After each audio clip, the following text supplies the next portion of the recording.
Selamat malam semua kepada jemaat KBM Batu Pahat yang ada di rumah. Selamat beribadah kembali pada hari Jumaat ini.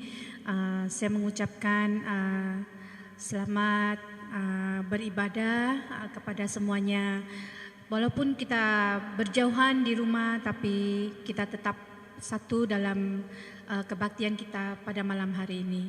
Mari sebelum kita sambung untuk kebaktian kita akan mulakan dengan doa pembukaan. Haleluya Bapa, terima kasih Tuhan atas kebaikan-Mu, atas kasih setia-Mu, atas penyertaan-Mu Tuhan sepanjang kehidupan kami dan sepanjang minggu ini Tuhan. Tuhan, kami mengucap syukur Tuhan, kami boleh kembali lagi untuk dapat berkumpul bersama walaupun masing-masing di rumah berkumpul bersama dalam kebaktian online kami Tuhan. Tuhan, terima kasih Tuhan karena kesempatan yang Kau berikan pada hari ini Tuhan Yesus. Aku hamba mohon Tuhan Yesus agar setiap pribadi jemaat yang saat ini bersama dengan kami dalam online kebaktian kami Tuhan, Kau memberkati, buka pintu pikiran hati kami Tuhan, biar Roh Kudus-Mu yang bekerja atas segala sesuatunya, pujian dan sembah kami dan juga firman Tuhan yang akan disiarkan nanti Tuhan. Terima kasih ya Tuhan, inilah doa kami, hanya dalam nama Tuhan Yesus kami sudah berdoa mengucap syukur. Amin. Oke, shalom semua. Sekali lagi Tuhan memberkati kamu orang semua yang ada di rumah. Kali ini kita akan memberikan pujian dan sembah kita pada hari ini dengan lagu pertama kita adalah Tiap Langkahku. Kita harus semua untuk dapat memuji dan menyembah Tuhan bersama-sama.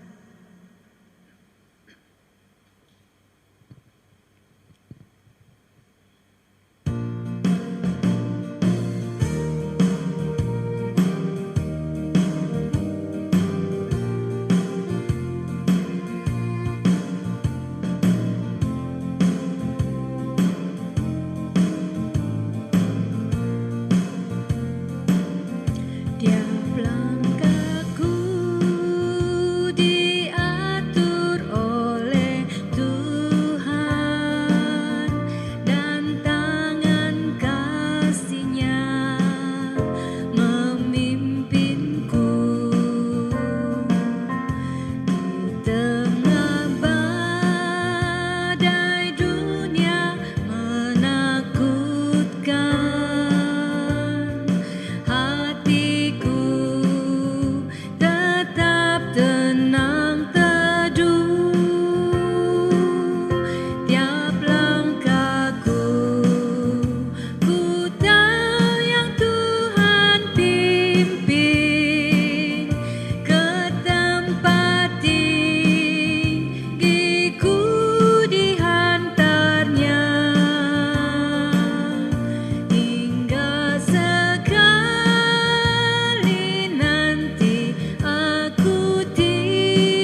Tuhan, kita tahu setiap langkah kita selalu Tuhan yang pimpin, Tuhan yang membimbing kita sampai Tuhan memanggil kita sampai kita pulang ke rumah Bapa. Ada amin saudara? Puji Tuhan. Oke, kita akan lanjutkan pujian kita. Bapa yang mengasihiku.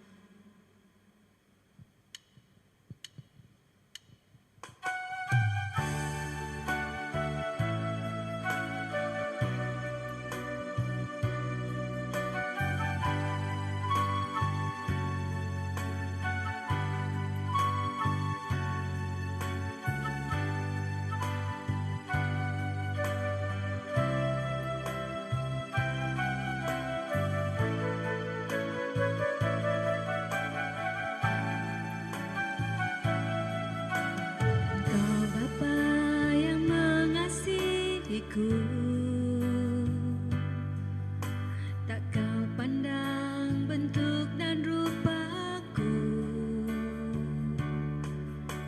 Engkau mengasihiku dengan sepenuh hati, tak pernah sama seperti dunia ini.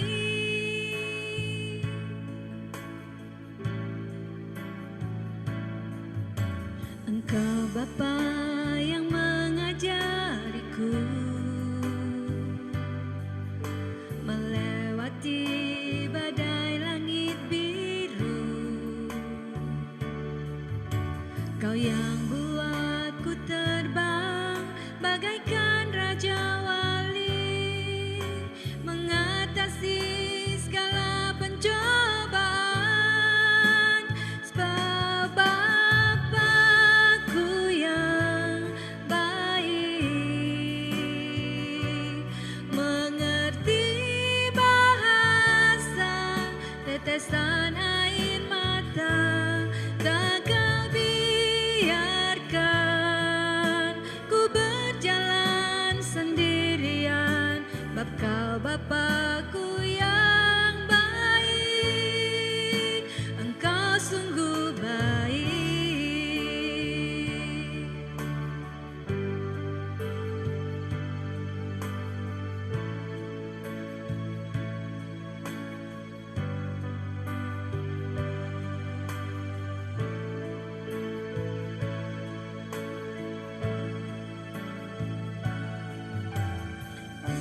Bapa yang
Engkau sungguh baik Tuhan.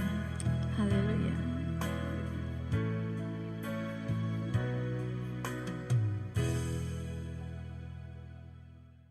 Oke, saudara terkasih, kita akan lanjutkan penyembahan kita, harapanku. Harapan kita hanya pada satu tempat saja, ya, pada Bapa di surga, pada yang Tuhan sudah janjikan, itu harapan kita.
Terima kasih ya Tuhan, terima kasih Bapa. Haleluya Tuhan, inilah pujian dan penyembahan kami. Semoga Engkau berkenan atas pujian dan penyembahan kami ini Tuhan. Terima kasih ya Tuhan. Sekarang tiba masa kami untuk dapat mendengarkan firman-Mu Tuhan. Berkati Tuhan, tutup bungkus dengan kuasa Roh Kudus-Mu bagi pastor yang akan memberikan firman Tuhan kepada kami semua ini Tuhan. Tutup bungkus dia di belakang salib-Mu Tuhan dengan kuasa darah-Mu dan kuasa salib-Mu Tuhan. Terima kasih ya Tuhan. Inilah doa kami. Hanya dalam nama Tuhan Yesus kami sudah berdoa mengucap syukur. Amin. Shalom saudara, selamat sejahtera. Bertemu lagi di ibadah online kita pada hari ini. Dan bersyukur sekali karena dapat bersama-sama kali ini. Dan sebelum kita mendengar firman Tuhan, mari kita berdoa. Bapa di surga, kami datang padamu pada saat ini mempersiapkan hati kami. Tuhan, mohon firman-Mu ini berbicara dalam hati kami, menguatkan kami, menegurkan kami. Kami tahu tantangan dan tekanan dunia yang semakin berat dan ada kalanya sejujurnya kami tidak mampu menghadapinya. Tuhan, kami berdoa Tuhan, mohon Roh Kudus-Mu yang memberi penghiburan, memberi kekuatan dan memberi damai agar kami dapat menempuh kehidupan di dalam dunia ini yang penuh dengan tantangan ini dengan kekuatan dan pertolongan daripada Tuhan. Berbicara lewat firman-Mu, ini doa kami di dalam nama Tuhan Yesus. Amin. Haleluya. Nah saudara, ya tinggal beberapa minggu lagi kita akan menyambut hari Natal. Ya, walau bagaimanapun, oleh karena masalah pandemik pada tahun ini, saya percaya tidak semua yang dapat menyambutnya dengan baik. Mungkin bukan tidak menyambutnya dengan baik, menyambutnya dengan baik, namun kekangan masalah dan masalah pandemi ini menyebabkan kita sukar untuk kita menyambut Natal. Maksud saya, kita menyambut Natal itu dengan norma yang baru. Ya, mungkin dahulunya kita boleh ramai-ramai, ya, beribadah di gereja, dan mungkin ada setengah tempat tidak dapat beribadah di gereja, tidak dapat menyambut Natal di gereja, dan hanya dapat menyambutnya di rumah. Itu pun tidak semua yang dapat datang ke rumah karena masalah pandemik, dan kita perlu menjaga SOP. Apapun itu saudara, itu tidak menghalang kita untuk menyembah Tuhan, itu tidak menghalang kita untuk merayakan kelahiran Yesus, ya. Nah, apa yang saya mau bahas pada hari ini adalah tentang siapakah sumber pengharapan kita. Siapakah sumber pengharapan kita? Ya, saya percaya ya, setiap masalah kita pada ketika ini adalah karena COVID-19. Nah, kesan daripada COVID-19 ini banyak kesannya, ya. Ada yang ekonomi mulai turun, bisnis mulai tidak baik, ya. Pekerjaan, ada yang hilang pekerjaan, saudara. Ada yang hilang pekerjaan, malah ada yang terkena jangkitan COVID ini juga menyebabkan ada yang meninggal dunia, dan ada yang tengah kuarantin sekarang, dan sehingga menjejaskan ya perhubungan dengan keluarga, artinya tidak boleh dekat dengan keluarga karena harus dikuarantin, bahkan ada yang menghadapi kematian. Nah, hasil daripada kesan ini saudara, dan kebanyakan rata-rata di dalam dunia sekarang ini orang sedang dalam keadaan takut, ya, dalam keadaan takut, ya, kerisauan, ya, bimbang dan sebagainya oleh terkena kesan daripada COVID-19 ini. Oleh itu saudara, hasil daripada ketakutan, kerisauan, kebimbangan ini, ya, tambah lagi SOP sekarang, ya, yang mencegah untuk orang berkumpul ramai-ramai, ya, ini boleh menyebabkan setengah daripada kerohanian orang yang percaya mulai merundum ataupun mulai merosot, ya, mulai merosot. Ada yang tidak mau datang gereja karena ada yang selesa kebaktian online. Maksud saya di sini tidak ada salah dengan kebaktian online, tetapi ya karena keselesaan menyebabkan kita mulai leka dan tidak ingin ke gereja, berkomuniti ataupun berpersekutuan bersama-sama dengan jemaat lain setelah gereja mulai dibuka. Ada di setengah tempat, ada setengah hamba Tuhan ataupun pemimpin gereja yang merungut karena setengah gereja itu kehadirannya mulai merosot, ya, mulai merosot karena takut, risau dan bimbang keadaan pandemik ini kembali lagi. Dan ya kita tidak boleh berbuat apa-apa tentang hal itu. Ada juga betulnya, ada juga ya dia orang kata dalam warna yang kalbu yang begitu, yang abu-abu yang begitu ya. Mau kita kan tidak menyuruh mereka datang, kita juga risau, mereka juga risau tentang pandemik. Nah, akhirnya ya bagi setengah orang yang matang pikirannya, kedewasaan rohaninya tinggi, ia tidak risau karena ia tahu pekerjaan Tuhan dalam kehidupannya, dan dia selain daripada itu dia juga mengikuti kebaktian online itu dengan etika yang baik. Karena kadang-kadang ada setengah orang mengikuti kebaktian online ini, etika dia di rumah tidak seperti di dalam gereja, ya. Ada mungkin yang tengah duduk makan keropok sambil menonton, ya, seperti ibadah itu menonton show ataupun menonton TV seperti biasa, ya. Dan itu bukan ibadah, itu hanya menonton, saudara. Dan itu berbeza. Kalau ibadah itu kita sama-sama berdiri, menyanyi dan mendengar dan belajar dan berdoa. Kadang-kadang ada setengah orang itu hanya menganggap bahwa menonton ibadah online ini tidak seperti ibadah. Nah, ini boleh menyebabkan etika kita ketika ibadah itu berbeda dengan kalau yang berbeza dengan di gereja, dan ini menyebabkan kita lebih selesa di rumah, ya. Dan ada yang tidak aktif di dalam pelayanan, ya. Ada yang tidak aktif dalam pelayanan. Contohnya karena selesa di rumah, tidak ada pelayanan dan hanya duduk di rumah mendengar dan tidak membuat tidak melakukan pelayanannya. Ini membuat dia makin hari makin malas untuk melayani. Nah, dan ini membuat tindakan pelayanan itu semakin hari semakin merosot. Begitu juga dengan kerohanian, saudara, ya.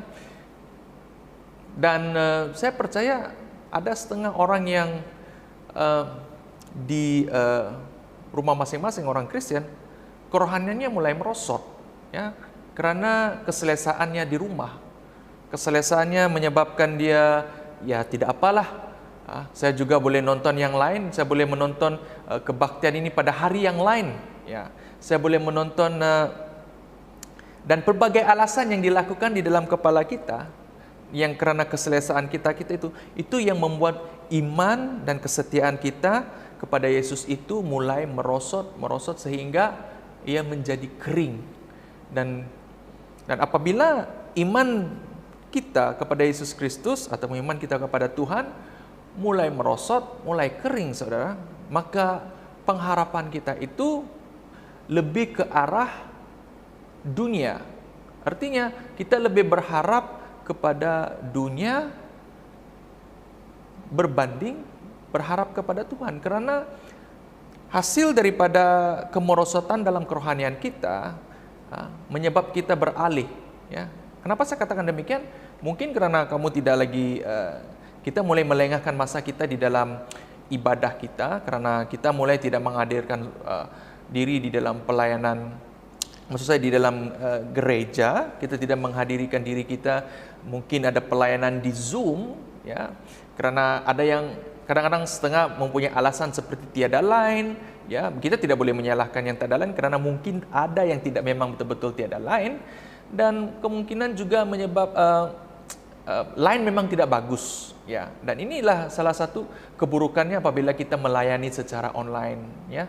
Dan oleh sebab itu kita terus berdoa agar pandemik COVID-19 ini segera selesai, ya, segera selesai, dan kita dapat beribadah dan melayani dan juga datang ke cell group seperti biasa tanpa menggunakan Zoom dan sebagainya, dan ini boleh membantu kita, ya. So, saudara, nah, akibat daripada kemerosatan ini, pengharapan kita juga mulai beralih.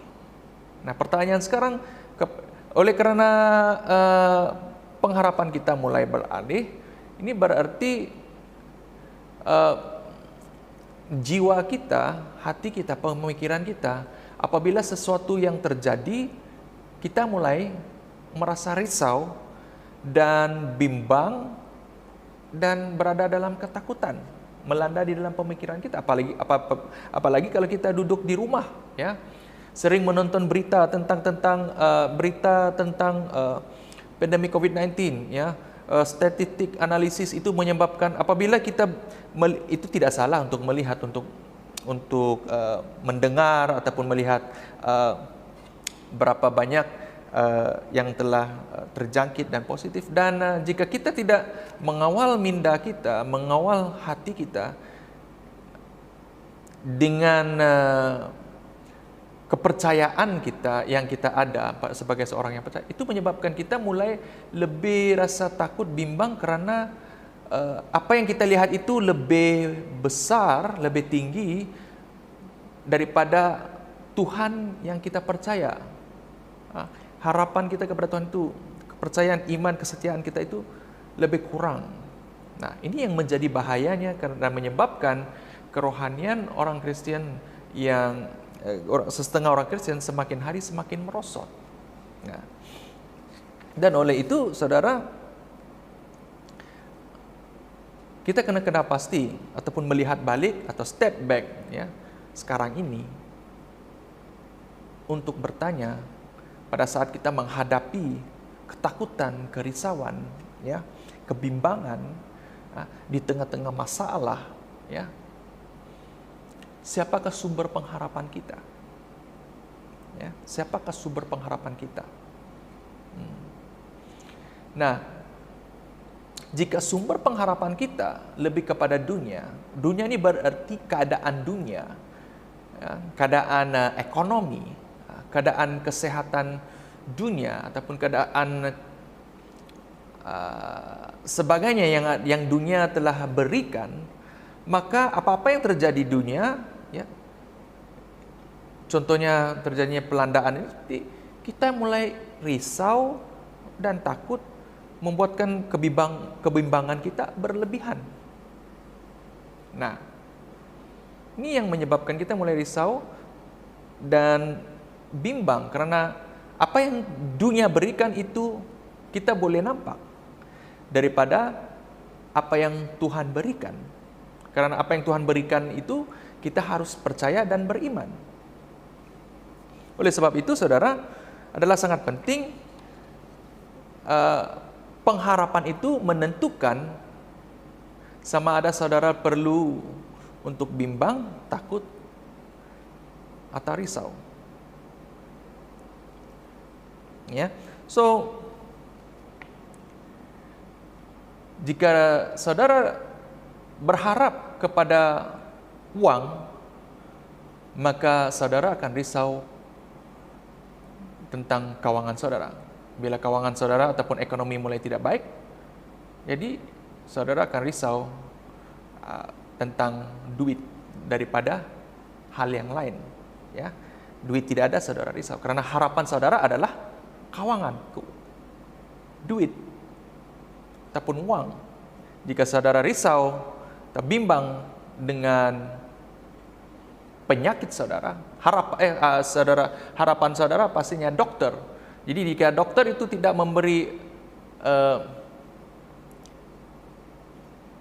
memberi harapan yang tidak baik, maka saudara perlu risau tentang penyakit saudara dan saudara semakin takut karena pengharapan saudara adalah lebih kepada dokter. Ini sendiri yang saya alami, ya, suatu ketika dulu yang saya pernah diadmit, ya, oleh karena masalah kesehatan yang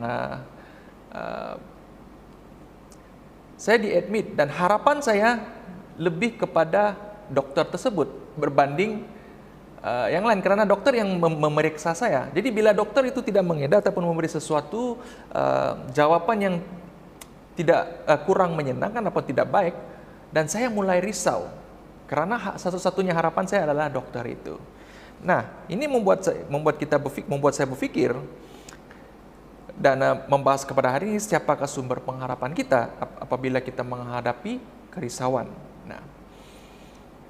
Nah, untuk mengelak kita daripada ketakutan, kebimbangan, dan kerisauan, sumber pengharapan kita itu sebagai orang percaya itu harus kepada Tuhan, kepada Allah, ya, yang kita sembah, ya, kepada Yesus yang mati di kayu salib bagi kita, saudara. Kenapa saya katakan demikian? Bila kita membaca Kolose, ya, surat Kolose yang ditulis oleh Paulus di ayat yang keempat, ya, kita lihat jemaat Kolose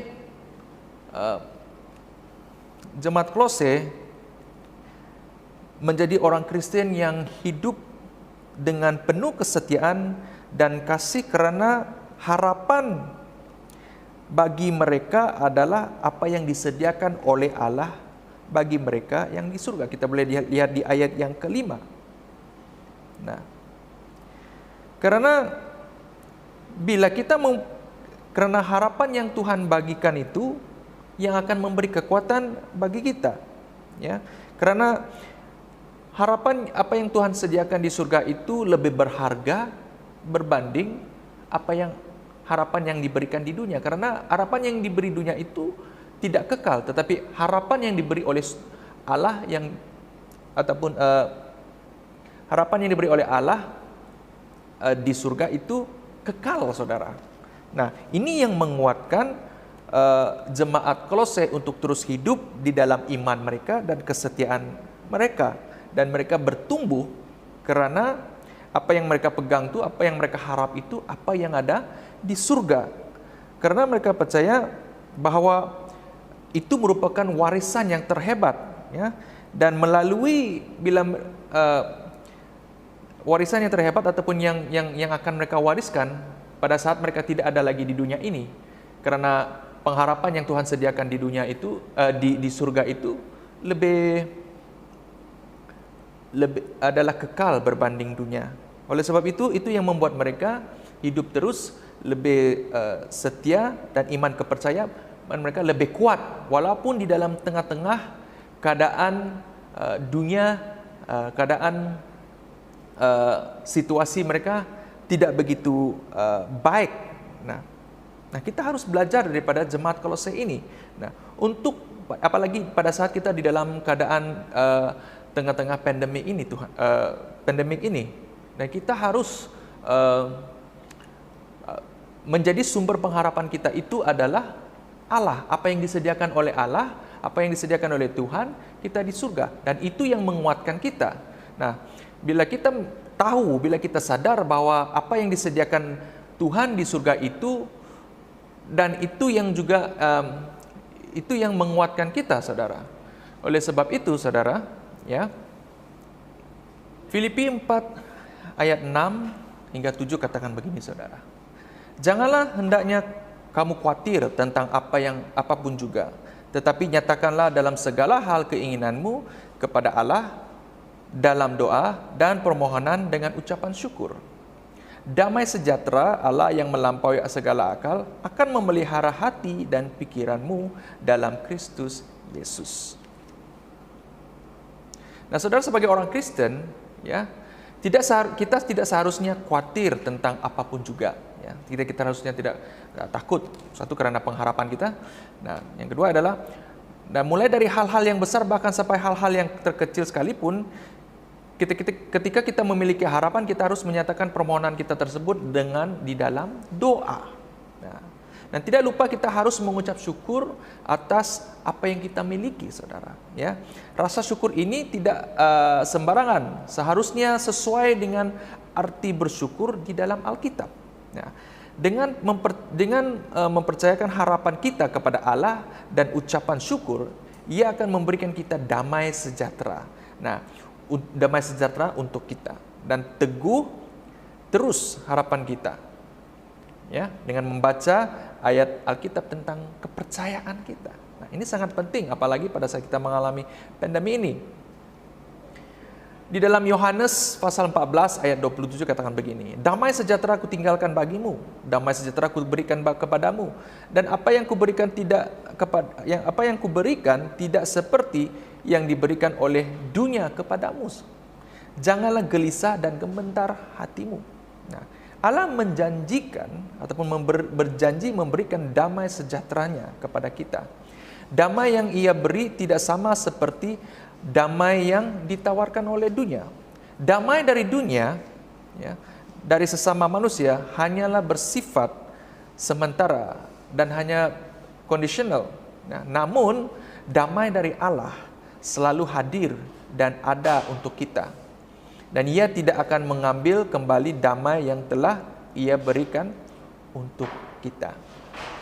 Di dalam Amsal pasal yang ketiga ayat 5 hingga 6, ya.